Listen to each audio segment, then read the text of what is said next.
सोचिए एक ऐसा सिनेरियो जहां देश की सबसे पावरफुल डेमोक्रेटिक मशीनरी जो इलेक्शंस कंडक्ट करती है वही अब कंट्रोवर्सी के सेंटर में आ जाए, और सिर्फ कंट्रोवर्सी नहीं बल्कि रिमूवल तक की डिमांड हो जाए। और एग्जैक्टली देश में यही हो रहा है। Chief election commissioner Gyanesh Kumar के खिलाफ अपोजिशन ने एक बड़ा स्टेप ले लिया है, और इस बार बात सिर्फ क्रिटिसिज्म तक लिमिटेड नहीं है, सीधा रिमूवल नोटिस फाइल किया गया है। 193 एमपीज ने मिलकर साइन किया है, 130 लोकसभा से और 63 राज्यसभा से, और ये नंबर खुद में एक स्ट्रॉन्ग पॉलिटिकल सिग्नल देता है कि इशू कितना सीरियस हो चुका है। अब इसी मुद्दे में कैसे leader of opposition in Lok Sabha Rahul Gandhi का नाम सामने आया है और कैसे CC versus Rahul Gandhi narrative एक बार फिर से पैदा हुआ है, इस वीडियो में एक्सप्लोर करते हैं। Hello law lovers and justice seekers, welcome to law Chakra. हम आपके लिए लेकर आए हैं कुछ बहुत ही exclusive. Introducing law Chakra prime membership, जो आपको देगा exclusive access like never before. बनिए लॉ चक्रा की प्राइम मेंबर और अनलॉक कीजिए full potential of legal knowledge. अभी ज्वाइन कीजिए। अब ये वो सवाल ये भी है कि आखिर ऐसा क्या हुआ कि एक चीफ इलेक्शन कमिश्नर जिसका रोल कॉन्स्टिट्यूशन के हिसाब से न्यूट्रल और इंडिपेंडेंट होना चाहिए, उसके अगेंस्ट इतना बड़ा एक्शन इनिशिएट हो गया। अपोजिशन का कहना है कि पूरा मैटर सिर्फ एक इंसिडेंट तक लिमिटेड नहीं है बल्कि मल्टीपल एलिगेशंस का एक पैटर्न है। 10 पेज के इस नोटिस में टोटल 7 चार्जेस लिस्ट किए गए हैं, जिसमें सबसे हैवी एक्यूजेशन है partisan and discriminatory conduct, obstruction of inquiries into electoral fraud और मास डिसएनफ्रेंचाइजमेंट। ये टर्म्स सिर्फ पॉलिटिकल रिटोरिक नहीं लगते, ये डायरेक्टली डेमोक्रेटिक इंटीग्रिटी को क्वेश्चन करते हैं। सबसे पहला एंगल आता है सिलेक्शन प्रोसेस का। जब ज्ञानेश कुमार को अपॉइंट ही किया गया था तब भी कंट्रोवर्सी हुई थी। कमिटी में प्राइम मिनिस्टर, होम मिनिस्टर और leader of opposition Rahul Gandhi थे, लेकिन राहुल गांधी ने उस वक्त एक स्ट्रॉन्ग डिसेंट नोट सबमिट किया था। उन्होंने अपॉइंटमेंट को डिसरिस्पेक्टफुल एंड डिसकर्टियस बोला था और हाईलाइट किया था कि इस प्रोसेस को खुद सुप्रीम कोर्ट में चैलेंज किया गया है। यहाँ मेन इशू ये था कि पहले जो सिस्टम था उसमें चीफ जस्टिस ऑफ इंडिया भी सिलेक्शन कमेटी का पार्ट थे, लेकिन नए लॉ के बाद उनको रिप्लेस कर दिया गया था।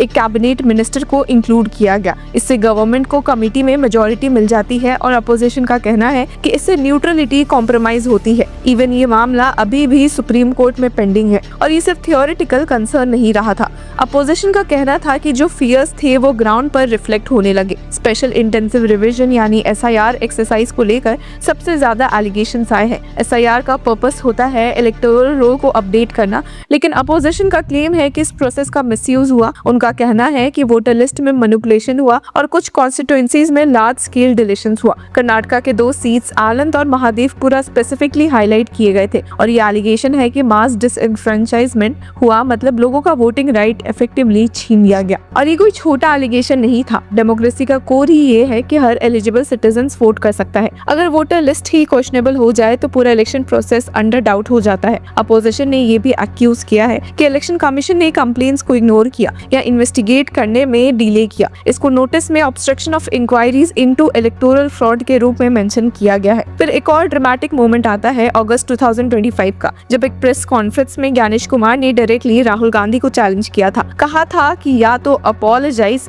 और file a signed affidavit banking allegations of vote theft. अब अपोजिशन का कहना था कि कॉन्स्टिट्यूशनल अथॉरिटी का इस तरह से पब्लिक कन्फ्रंटेशन करना, वो भी लीडर ऑफ अपोजिशन के साथ, न्यूट्रलिटी के प्रिंसिपल को वायलेट करता है। उनका आर्गुमेंट है कि सीसी का रोल रेफरी का होता है, प्लेयर का नहीं। इसके बाद भी मामले बिगड़ गए थे जब वापस से राहुल गांधी ने एक एक्सप्लोसिव प्रेस कॉन्फ्रेंस में ज्ञानेश कुमार पर सीधा आरोप लगाया था कि वो protecting people who destroyed Indian democracy का पार्ट है। उन्होंने क्लेम किया कि कर्नाटका के आनंद कॉन्स्टिट्यूएंसी में 2023 इलेक्शन से पहले 6018 वोट्स डिलीट करने की कोशिश हुई थी और इलेक्शन कमिश्नर ने पुलिस को एविडेंस देने से मना कर दिया था। अब थोड़ा अगर लीगल फ्रेमवर्क भी समझे तो ये मुद्दा बहुत ही इंटेंसिफाई हो चुका है, क्योंकि ये पूरा इशू कॉन्स्टिट्यूशन के आर्टिकल 324 के अराउंड रिवॉल्व करता है और ये आर्टिकल इलेक्शन कमीशन को पावर देता है इलेक्शंस कंडक्ट करने का। आर्टिकल 324 सबसेक्शन 1 पर अगर फोकस करे तो उसका कहना है कि इलेक्शन कमीशन ही अल्टीमेट अथॉरिटी है इलेक्शंस के कंडक्ट के लिए, लेकिन पावर के साथ अकाउंटेबिलिटी भी आती है। आर्टिकल 324 सबसेक्शन 5 में एक क्रूशियल प्रोविजन भी है जो क्लियरली कहता है कि the chief election commissioner shall not be removed from his office except in like manner and on the like grounds as a जज ऑफ द सुप्रीम कोर्ट। अब ये लाइन बहुत इंपॉर्टेंट है क्योंकि इसका मतलब है कि रिमूवल प्रोसेस एक्सट्रीमली स्ट्रिक्ट है। आप कैजुअली किसी सीसी को हटा नहीं सकते। प्रोसीजर भी इक्वली रिगरस है। मोशन को मिनिमम 100 लोकसभा एमपीज या 50 राज्यसभा एमपी सपोर्ट करते हैं, जो यहाँ क्लियरली एक्सीड हो चुका है विद 193 सिग्नेचर्स। अगर स्पीकर या चेयरमैन मोशन एडमिट कर लेते हैं तो एक 3 मेंबर इंक्वायरी कमेटी बनेगा, जिसमें एक सुप्रीम कोर्ट जज, एक हाई कोर्ट चीफ जस्टिस और एक डिस्टिंग्विश्ड जूरिस्ट होंगे। ये कमेटी एविडेंस एग्जामिन करेगी, विटनेसेस को सुनेगी और सीसी को फुल अपॉर्चुनिटी मिलेगी अपना डिफेंस प्रेजेंट करने के लिए। अगर कमेटी कंक्लूड करती है कि प्रूवन मिसबिहेवियर और इनकैपेसिटी है, तब पार्लियामेंट वोट करेगा और उसके बाद ही प्रेसिडेंट को रिकमेंडेशन भेजी जाएगी रिमूवल के लिए।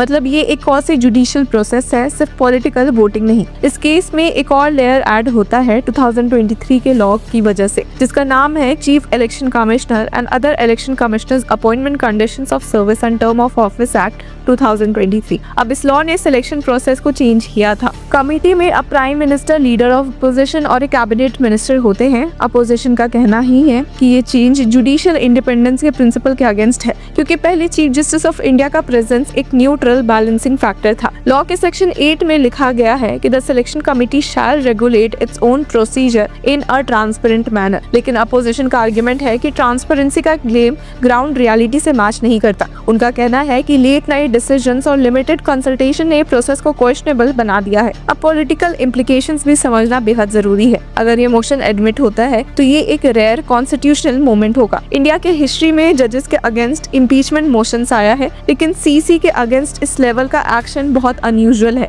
इससे इलेक्शन कमीशन की क्रेडिबिलिटी पर डायरेक्ट इम्पैक्ट पड़ता है। एक और इंटरेस्टिंग एंगल है टीएमसी का स्टेटमेंट, जिसमें कहा गया है कि अगर नोटिस इग्नोर किया गया तो doubts will arise on tacit understanding. ये बेसिकली एक पॉलिटिकल वार्निंग है कि अगर इशू को एड्रेस नहीं किया गया तो पब्लिक परसेप्शन में ये आ सकता है कि इंस्टीट्यूशंस कॉम्प्रोमाइज हो रहे हैं। तो सिचुएशन ये है कि एक तरफ अपोजिशन का स्ट्रॉन्ग नैरेटिव है कि इलेक्टोरल इंटीग्रिटी रिस्क में है, और दूसरी तरफ ये भी फैक्ट है कि रिमूवल प्रोसेस इतना स्ट्रिक्ट है कि सिर्फ एलिगेशन से काम नहीं चलेगा, प्रूवन मिसबिहेवियर एस्टैब्लिश करना पड़ेगा। अब ये बैटल सिर्फ पार्लियामेंट के अंदर नहीं बल्कि पब्लिक ओपिनियन और लीगल स्क्रूटनी के लेवल पर भी चलेगी। और सबसे बड़ा टेक अवे क्या है? ये पूरा एपिसोड एक रिमाइंडर है कि डेमोक्रेसी सिर्फ इलेक्शन से नहीं चलती, बल्कि उन इंस्टीट्यूशन से चलती है जो इलेक्शंस को फेयर बनाते हैं। तो व्यूअर्स, इस पूरे मुद्दे पर आपकी क्या राय है? Do let us know in the comment section. Until then keep following Law चक्र।